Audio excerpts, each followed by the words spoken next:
Tonight on Nova, the race to build an atomic bomb didn't end with Hiroshima. In a desperate effort to catch up with the United States, Russia kidnapped German scientists, ordering them to help build a Soviet bomb. We felt that the American process, of course, was much better than our process. These scientists helped move the Soviet Union into the nuclear age. Nazis and the Russian bomb.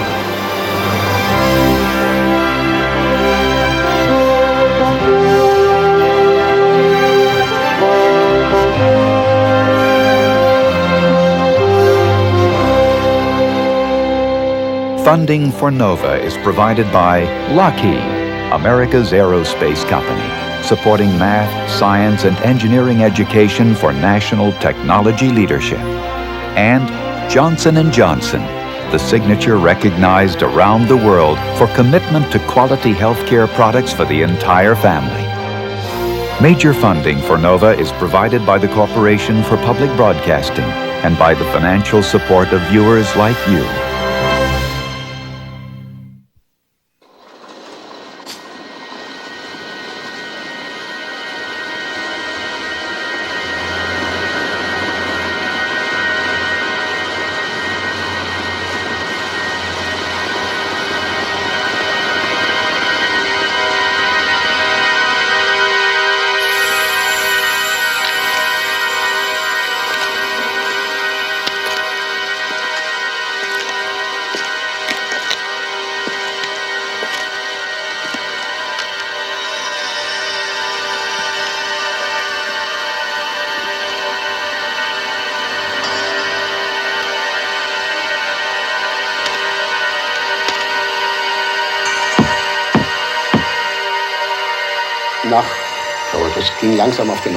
When October came, my sister came to visit me, and it was that very day that the Russians came and picked me up.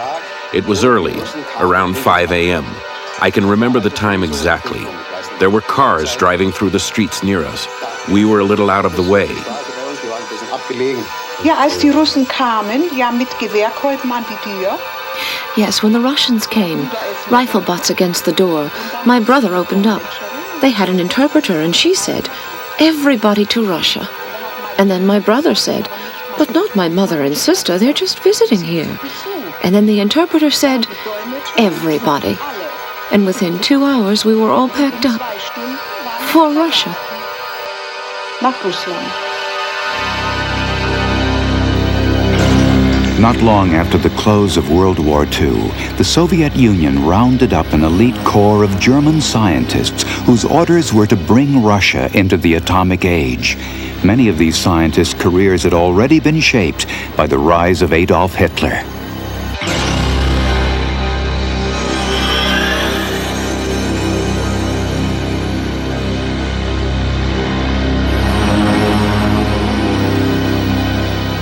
Germany, 1933.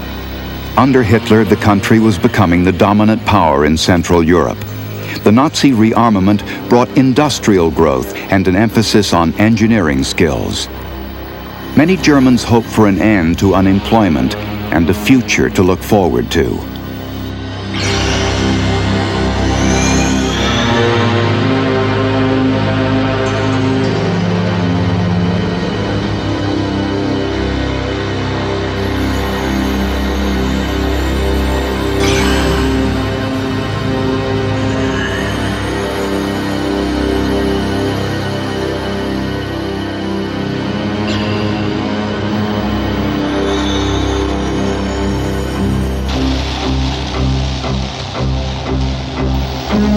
Germany was also a center of research into the new science of atomic physics.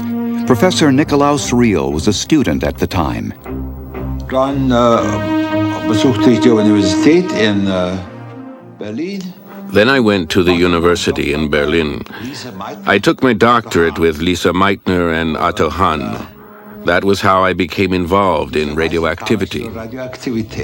Professor Manfred von Ardenne also carried out his research into electromagnetic radiation in Berlin.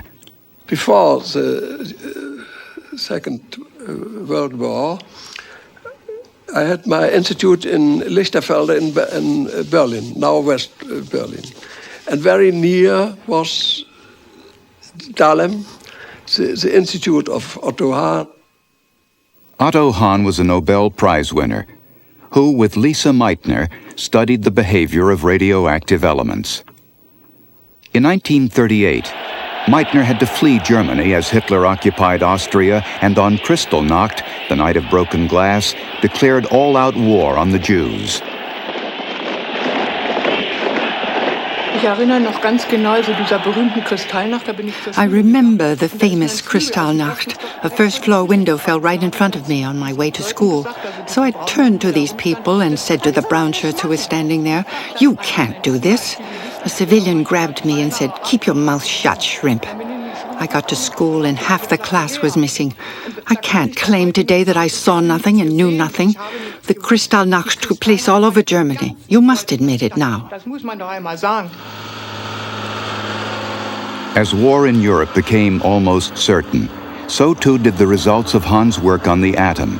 In the last months of 1938 in Berlin, he announced the discovery of the splitting of the uranium atom. Few at the time understood how much the world would be changed by these events. Und nun, nach der Entdeckung von Hahn über die Spaltung von Uran, After Hahn's discovery of the splitting of uranium, it was natural for me to enter this field. One's thoughts were about the so-called uranium machine, which would create a huge amount of energy and so on. That fascinated me. Das faszinierte mich.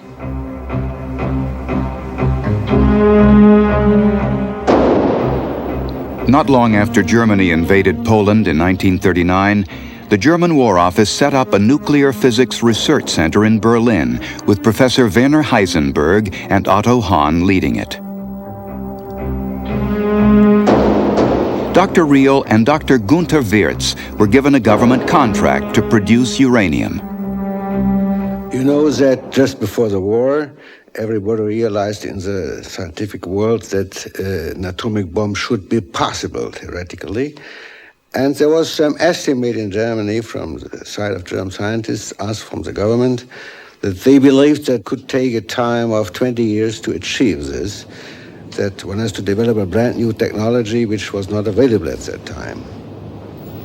The future development of the German atomic bomb was decided in the Harnack House in 1942. At a secret meeting held between Hahn and Heisenberg, Field Marshal Erhard Milch, and Armaments Minister Albert Speer, Heisenberg raised the possibility of a nuclear bomb. How big would such a bomb be, asked the Field Marshal. About the size of a pineapple, said Heisenberg. But he quickly added that it would take several years to develop such a weapon. Marshal Milch left the meeting very unimpressed, and shortly afterwards authorized production of the V-1 and V-2 rockets. Speer, however, did decide to spend some money on building a nuclear reactor. Well, but to start to do something on the second order, which was not a priority, of course, was to make pure uranium metal for so-called critical assembly. In the buildings of the Max Planck Institute, the German scientists proceeded with their work. In a custom-built cellar protected by walls 10 feet thick, they attempted to assemble a nuclear reactor using uranium blocks produced by Professor Riehl.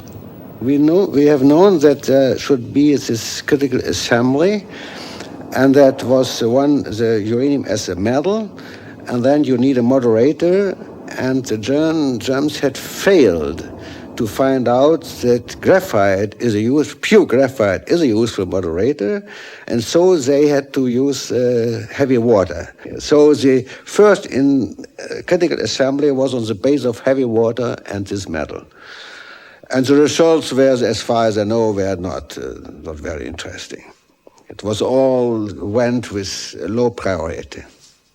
Last not least, das Interesse von Hitler und seinen Beratern für die Hitler and his advisors' interest in the whole of nuclear technology and uranium reactors, and also in the uranium bomb, wasn't especially great. That was too abstract.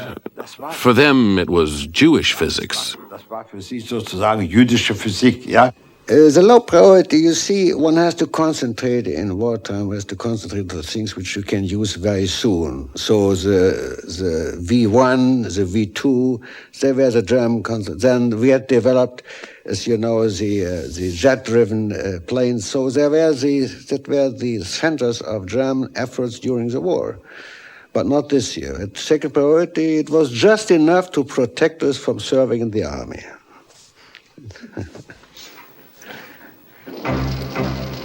As Berlin was hit by more and more air raids, the German atomic research program became non-existent. Professor Riehl and Dr. Wirtz abandoned their work and fled to the outskirts of the city.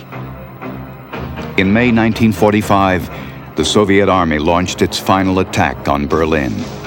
German fortunes had been totally reversed, and the capital of Hitler's Third Reich became a slaughterhouse.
Letzten Tage des Krieges, der ganze Krieg war schrecklich, und die letzten Tage des Krieges.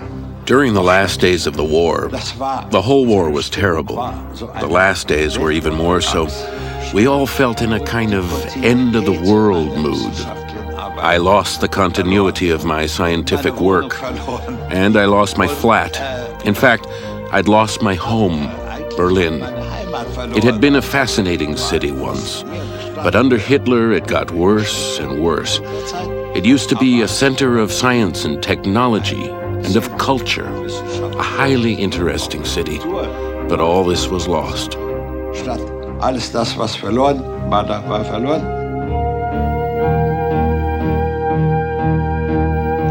The armies of the Soviet Union invaded all of Berlin and the surrounding countryside. The Soviet Union dominated Central Europe, and Germany as a state had almost ceased to exist. By May 9th, Germany surrendered, and within days, a team of Soviet scientists were sent to locate the whereabouts of the German atomic experts. They found Professor von Ardenne and his undamaged institute. When the Soviet scientists in May 1945 saw these working equipment, they saw that were elements also for the resolution of important nuclear problems. Professor Riehl and Dr. Wirtz were in a village outside Berlin, but the Soviets found them too. Und dann kamen die Russen. Und die fanden mich sofort. Es war für die gar kein Problem, mich zu finden. Then the Russians came. They found me right away. It wasn't difficult for them to find me. Two colonels of the NKVD, the secret police, came round and picked me up. It wasn't an arrest. It was called detaining someone for questioning.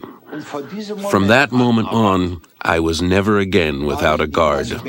I was never independent again. I was separated from my family. Und schon am 9. Juni. And then on June 9th, we were taken to the Soviet Union by plane. We were driven to NKVD headquarters and requested to go and see Beria, the head of the secret police, in his office. That's when I met Hertz again, and von Ardena. I met Beria and the big table, and before me was Artsimovich and Kurchatov and the other leading nuclear scientists of the Soviet Union. Soviet circles were primarily interested in the atom bomb, or atomic energy. And they apparently already knew more in this field than we knew in Germany. Professor Riel's impressions were correct. The Soviet scientists that he met with Lavrenti Beria in Moscow had already started a bomb project. The Soviet Union had an active atomic research community in the 1930s based in Leningrad. Headed by Abram Yaffe, a highly regarded physicist, the institute had built a cyclotron for the study of atomic particles in 1937. Leningrad attracted many young scientists, of whom Igor Kurchatov was the most outstanding. By 1940, Kurchatov and his associates were already investigating the implications of Otto Hahn's discovery in Germany. And at a seminar that year, physicist Georgy Fyodorov presented a paper on the possibility of achieving a nuclear explosion from uranium fission. At the time, before the war, we were basically thinking of nuclear power stations, but we nevertheless felt that beside providing electric power, this phenomenon could at some time provide unique explosive force.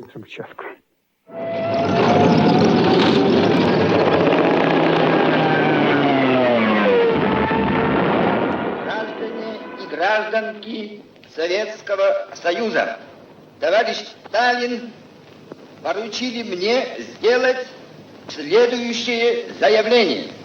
Сегодня в 4 часа утра, без объявления войны, германские войска напали на нашу страну, атаковали наши границы во многих местах.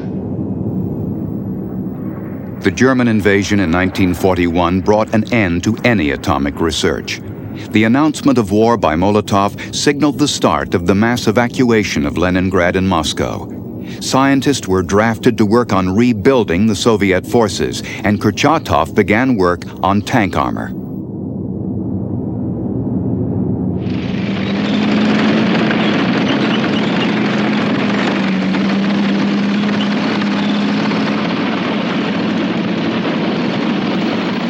Yet Fyodorov continued to lobby Stalin.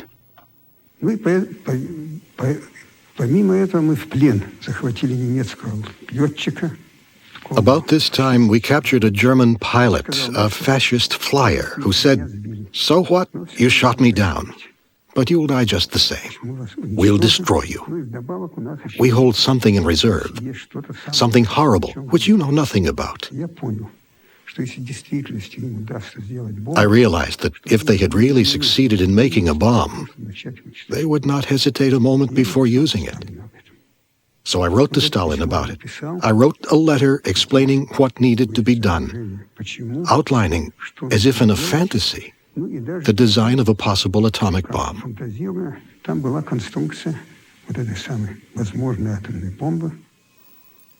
Soviet spies in Germany and Britain confirmed Fyodorov's fears, and in 1942, the State Defense Committee, headed by Stalin, set up a team to investigate building an atomic bomb. Kurchatov was appointed as its head. Kurchatov was a very present man. I think he was the leading nuclear scientist in the Soviet Union in that time. And he was the first man also in the technical Soviets who organized the development of the atomic bomb. The Russian physicists are, of course, first class. No question about that. All the things they knew. But Kurchatov also was one with a very, very good impression. He was really a great man. Important man. By the time Stalin met Truman and Churchill at Potsdam in July 1945, Kurchatov's team had been working on a bomb project for over 2 years. Stalin knew from his spies that his allies, the US and Britain, had been secretly developing an atomic bomb since 1940. But it wasn't until Potsdam that Truman hinted to Stalin that the United States now had a bomb, calling it a new weapon of unusual destructive force.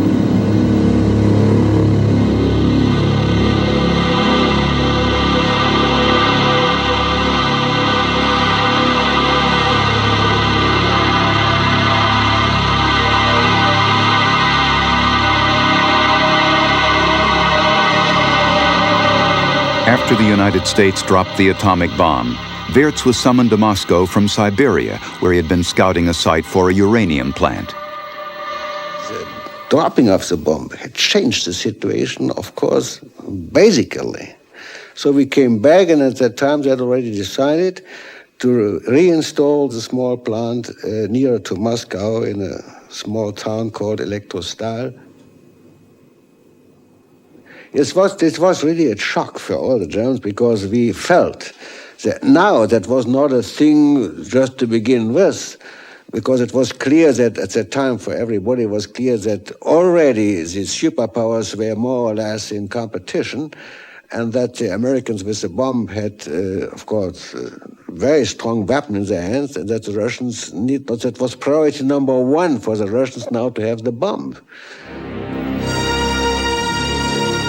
The decision to pursue the bomb was made at great cost to the Soviet people. The German invasion and the subsequent defeat of Nazi Germany left the Soviet Union with millions of dead and massive destruction of their factories and farms. The United States' effort to build the bomb had involved $2 billion in 1945 dollars and the resources of over 100,000 people. To the smashed economy of the Soviet Union, the race to catch up represented an almost inhuman struggle. But in the minds of the Soviet rulers, there was no question but to proceed with the development of the bomb.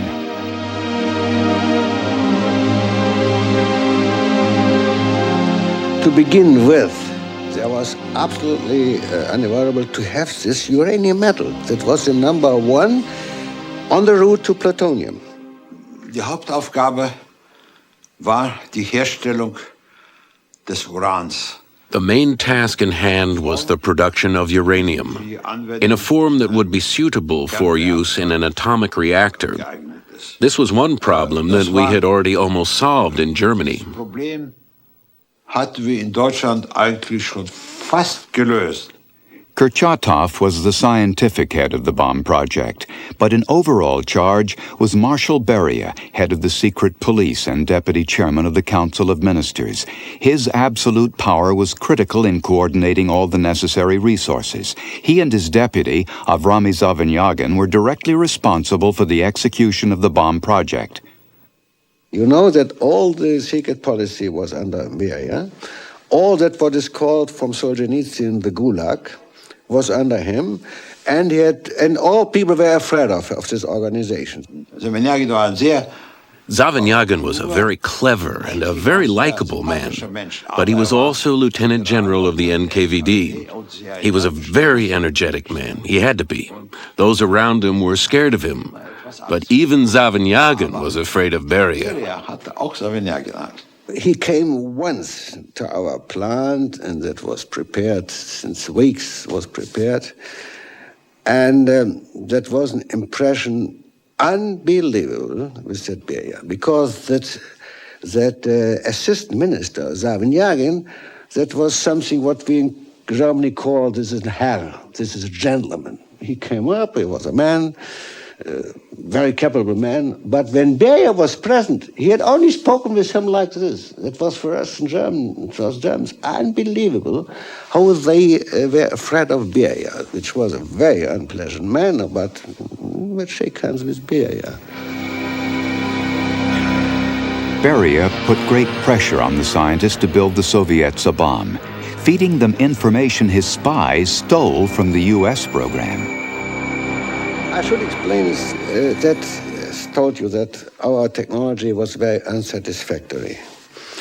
And that changed rather soon, because the Russians could get a report from the Manhattan Project, which was either secret or confidential, I don't know it. At least I got also this report from the Manhattan Project in which the Americans shortly had described their processes, how they made the nuclear pure uranium. And that was quite different from ours. And we felt that the American process, of course, was much better than our process. And so there was a decision to go ahead along the American line.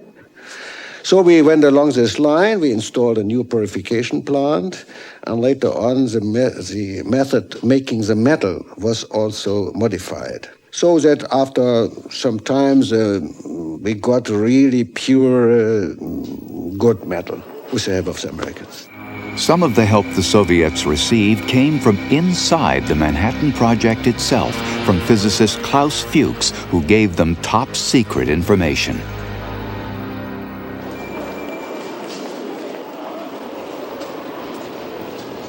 "14 months after the dropping of the bomb on Hiroshima, the Soviet Union made a critical advance, which the scientific and engineering skills of Nazi Germany had failed to achieve. Using the uranium Professor Riehl and Dr. Wirtz helped to produce, the first reactor in Europe became active in December 1946. But for the Soviet bomb project, there was still a long way to go.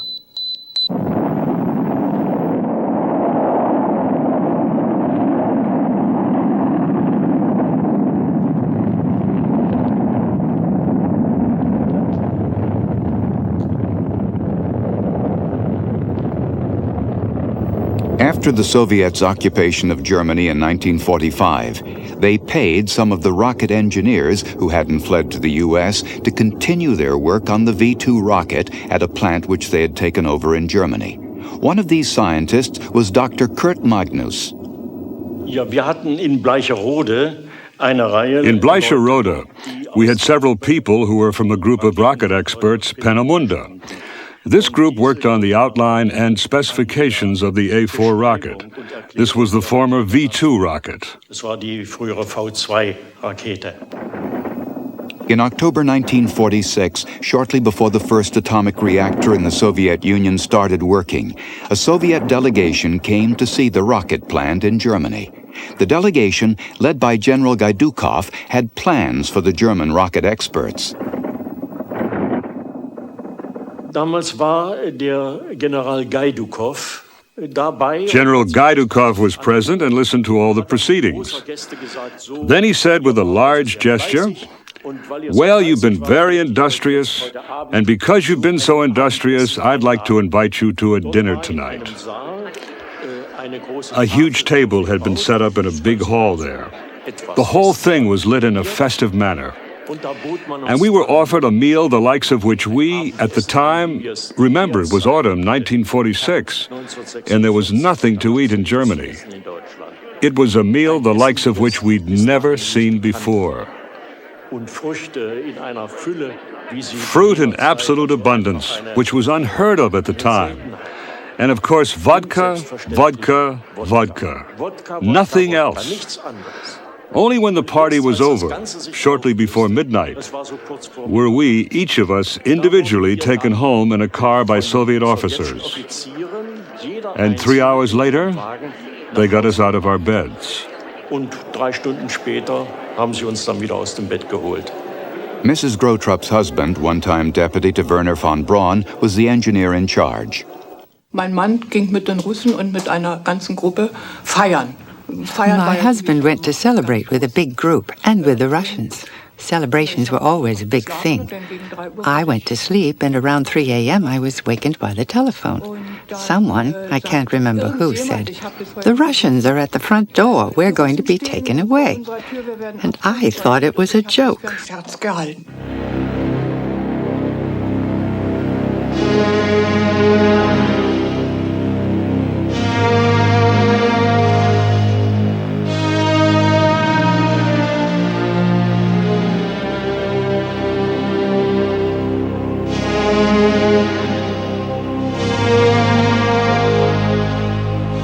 Echtes Leben gerettet. Das waren da ganz abenteuerliche Geschichten während dieser Fahrt.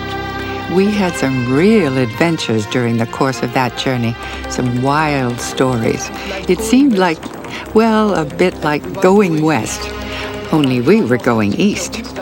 We went off in a terrible rush that night. It all seemed chaotic to us, but the train left with all of us aboard.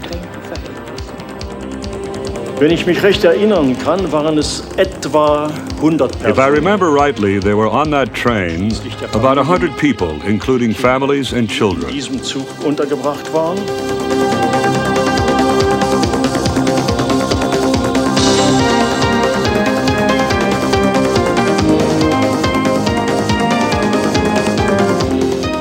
Wir haben den Zug bestiegen. We got on the train that we weren't expected and weren't on any list, but my mother and I were immediately looked after. That's how organized it was. So organisiert war das.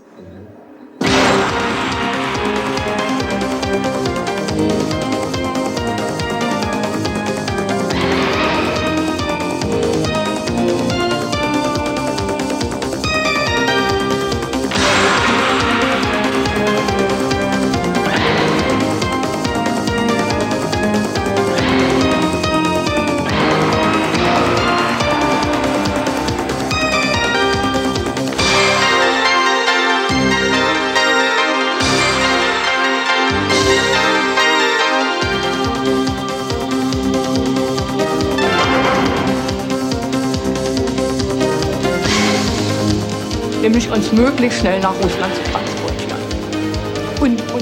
The point was to get us all to Russia as fast as possible. They stuck to that idea, but for us it was terrible. They had to get us there. They couldn't care how. That was it.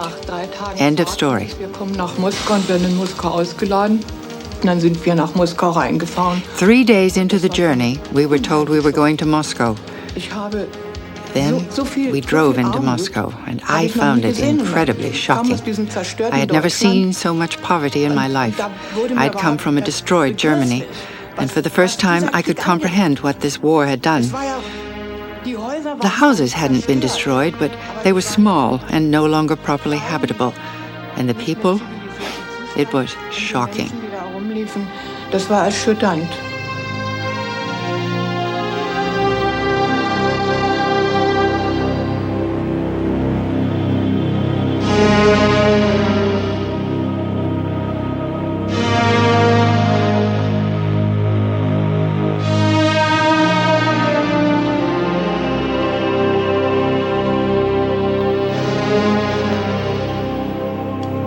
Und die haben an den eigenen Schwierigkeiten, an der eigenen Hungersnot so viel They had so many of their own problems, what with their famine, that they didn't talk about the war at all. Here and there we heard, the Americans have the atom bomb and we have nothing. So, Grotrup, at least build us some rockets. We have nothing. They can destroy us. That was the main thing. Das war das Einzige.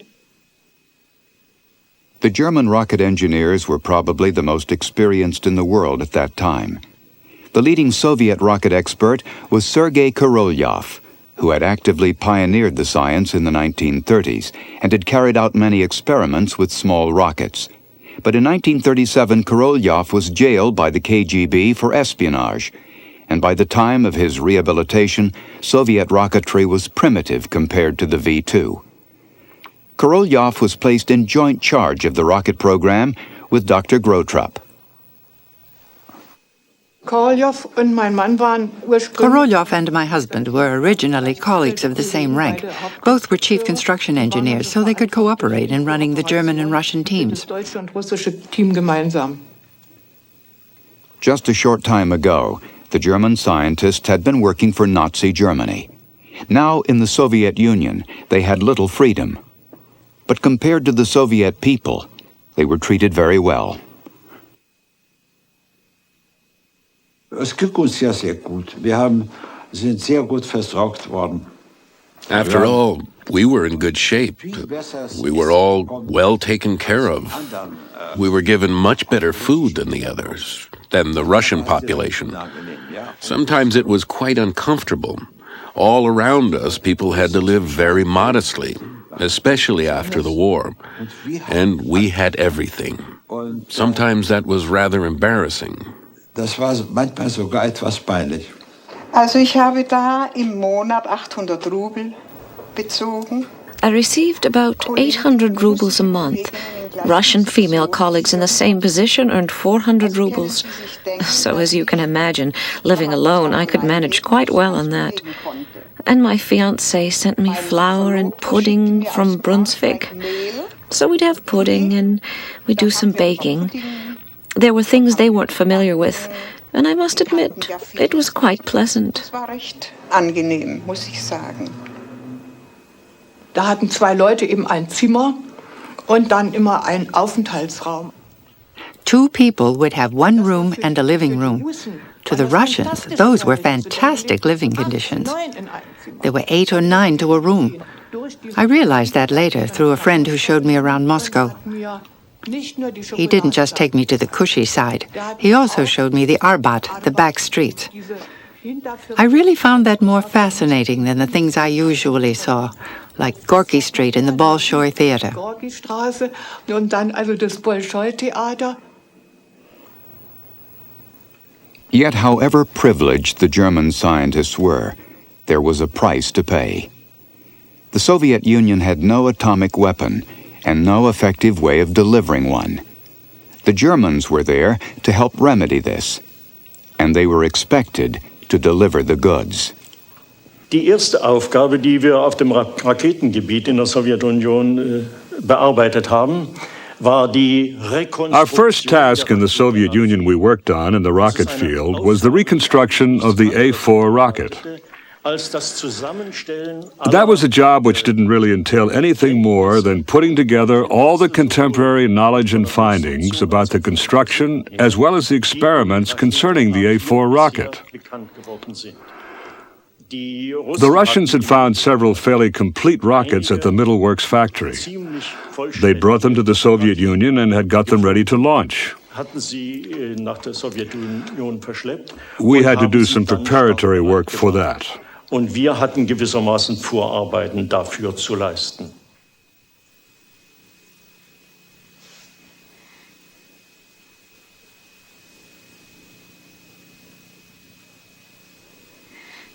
Im Sommer 1947 in the summer of 1947, 6 or 8 colleagues from our group suddenly disappeared. We weren't told where they'd been taken. We were very worried that they'd been abducted again. But it soon transpired that they'd been taken to this rocket testing site.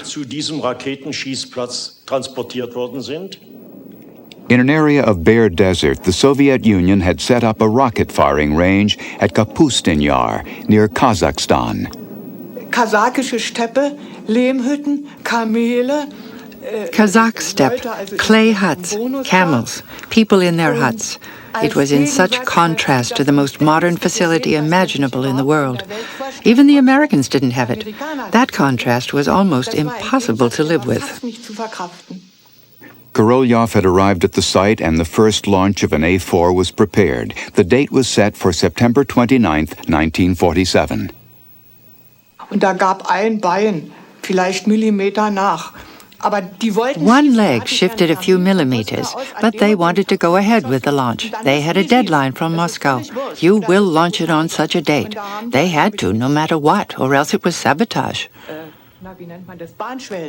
And so they used train sleepers and a winch to raise the whole thing up. Zum ersten Mal in meinem Leben habe ich eine Rakete starten sehen, selbst starten sehen. For the first time in my life, I saw a rocket self-ignite.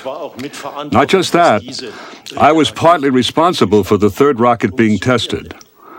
I had to make sure it worked because the first 2 rockets hadn't reached their destinations. It was an interesting experience because I also got to know the chief Soviet rocket designer, Korolyov. Der sowjetischen Raketentechnik, den Korolyov, ziemlich genau kennengelernt habe. I got to know him pretty well. He was sometimes called the Werner von Braun of the Russians. We worked very closely with him during that time. He was responsible for that rocket launch on the Kazakh steppe. It was vital that nothing should go wrong. So he looked after us most diligently. Betreute uns in der intensivsten Weise.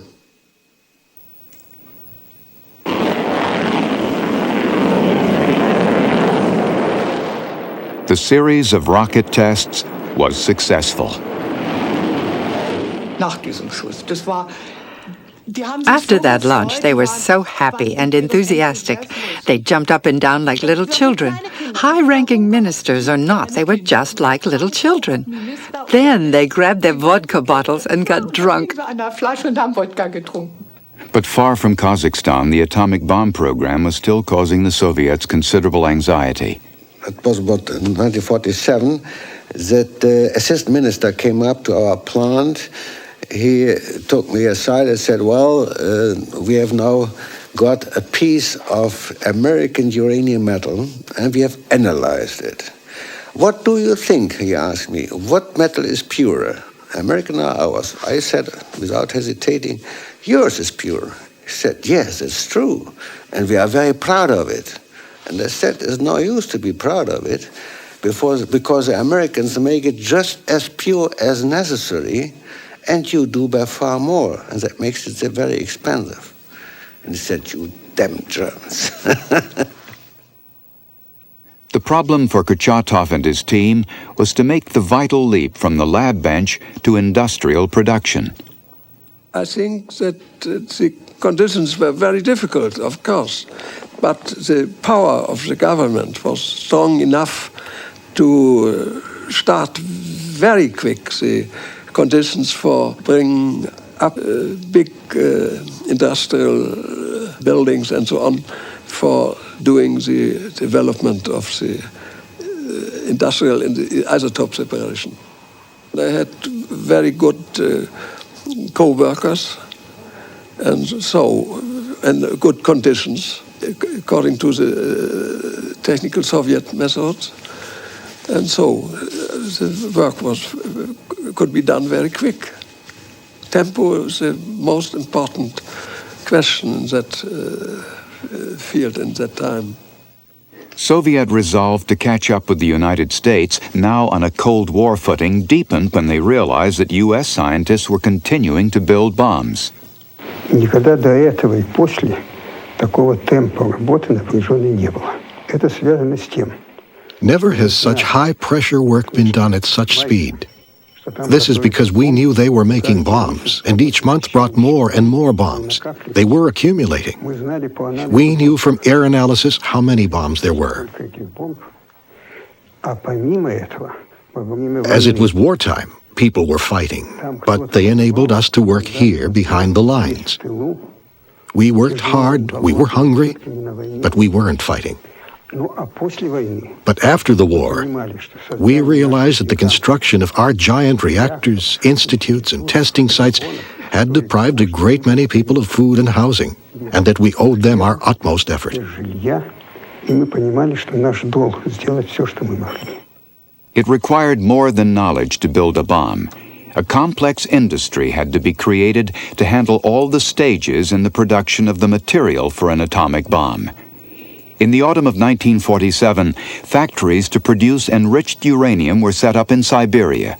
And in March 1948, work started on a series of industrial reactors that would produce plutonium on a large scale. The first one was operating 5 months later.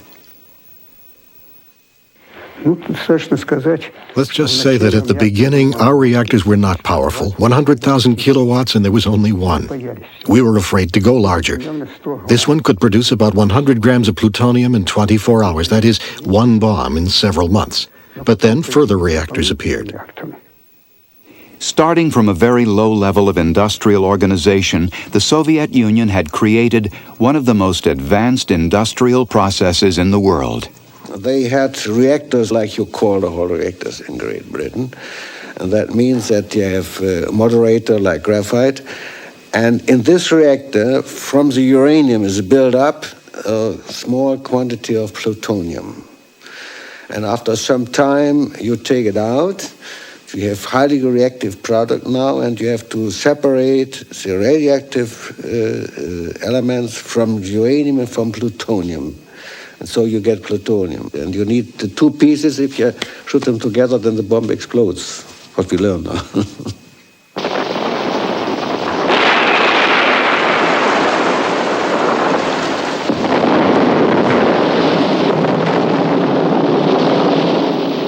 On August 29, 1949, a second atomic power joined the world. Despite enormous problems, Kurchatov and his scientists had succeeded. Поскольку стоял мой детектор и следил за тем, не получится отклонение. I was there. I set up my detector and watched it for signs of anything that might go wrong. So I was the last to descend the tower, having done all my test work. And then I joined Kurchatov in the bunker. When the explosions occurred, Kurchatov looked as if a weight had been lifted off his shoulders, because there was a 10% chance of failure. He jumped out of the bunker and shouted, "It worked! It worked!" Such strong words. However, a cloud of dust was approaching the bunker, and I, also in a state of excitement, about 0.7 of the level of Kurchatov's, I put my arm around him and led him back into the bunker. That's how it was, how I remember it. Wenn etwas sehr wichtig ist, entweder fürs Prestige. When it's a question of prestige, either for political reasons or military reasons, then everyone's work is concentrated on this one problem, and it's solved. Und das Problem wird gelöst.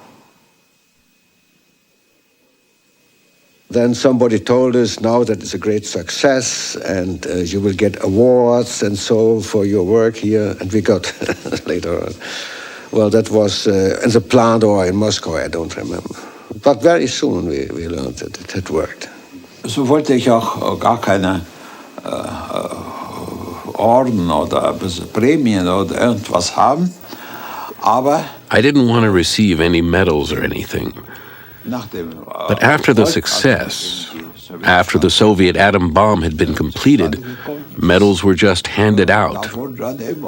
I was even made a hero of socialist work as well. That's a very high distinction. It's also rather grotesque. I'm a great friend of Russia. I'm also against fighting the Soviet system. But I was never a socialist.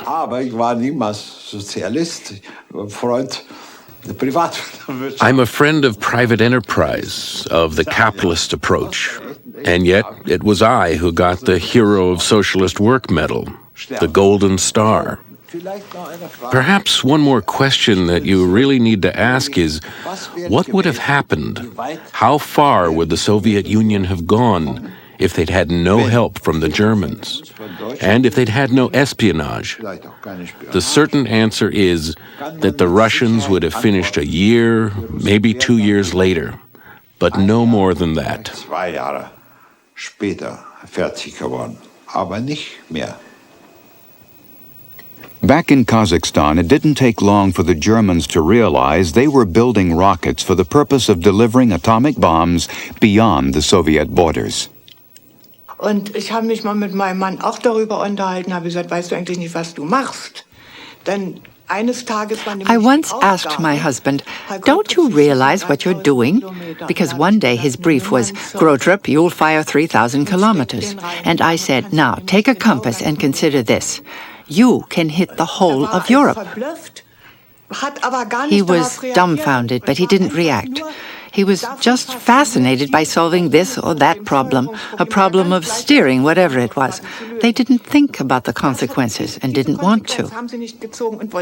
At least not at that time.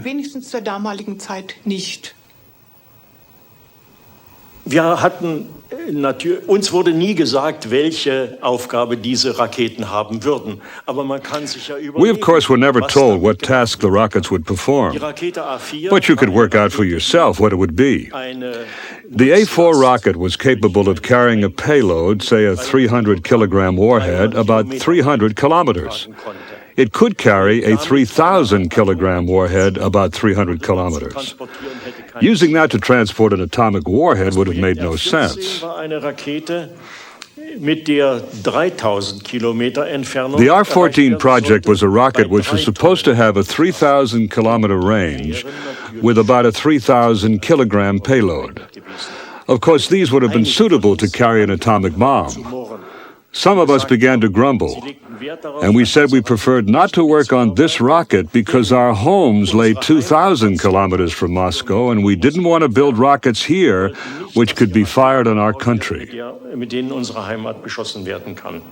By 1950, the German rocket scientists were moved yet again, this time to an island on Lake Seliger. Their growing reluctance and the Soviets' increasing knowledge made the team expendable. War mein Mann noch eine kleine Weile auch Hauptkonstrukteur und dann wurde seines Postens enthoben. At the time, my husband was still chief construction engineer. Then he was relieved of his post. Then we realized what was going on in the Gorodomya project.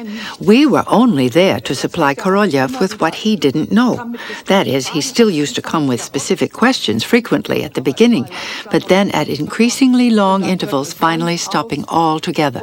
We weren't asked anymore about the R-14, and with that, our work was finished. Damit war eigentlich unsere Arbeit beendet.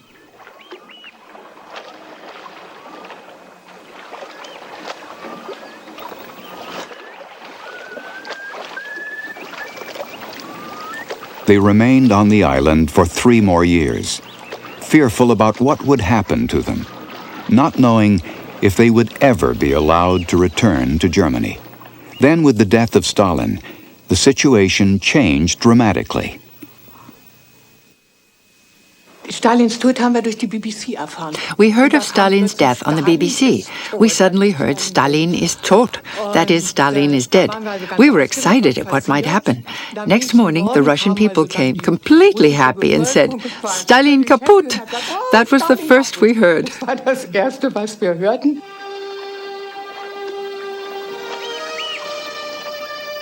With the passing of the worst of repression, Mrs. Grotrup and the other Germans on the island were moved once again. But this time, they were going home.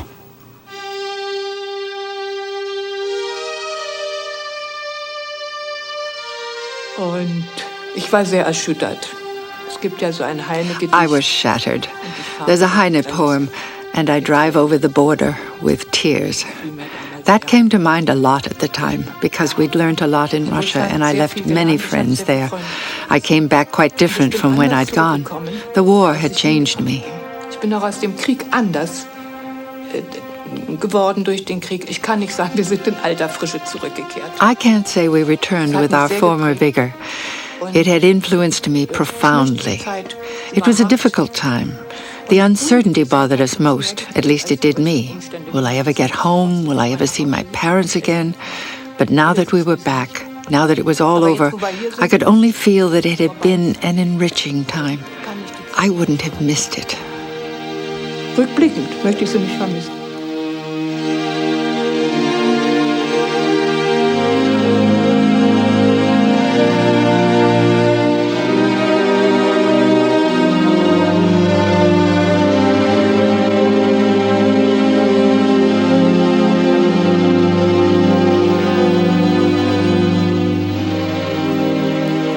Riehl, Wirtz, and von Ardenne were asked to continue their work in the Soviet Union, but they chose to return home in the mid-1950s. They came back to a Germany that would be split into East and West for the next 3.5 decades, divided between 2 superpowers, one of which they had helped to arm. I'm sitting here now, I'm in good health, and I have this small nice house in the countryside.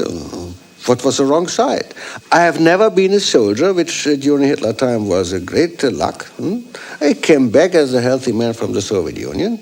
And when I returned, so they had in Germany a need for a man who knew how to make nuclear pure uranium metal. And I was the only one who knew it at that time. So they gave me a job, and I developed this job. And I've wonderfully cooperated with the British, with the UK Atomic Energy Authority, and with the Commissariat à l'Énergie Atomique in France, with the Americans. It was a wonderful life.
Funding for NOVA is provided by Lockheed, America's aerospace company, supporting math, science, and engineering education for national technology leadership.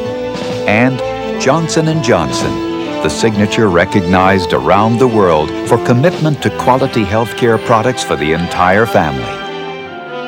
Major funding for NOVA is provided by the Corporation for Public Broadcasting and by the financial support of viewers like you.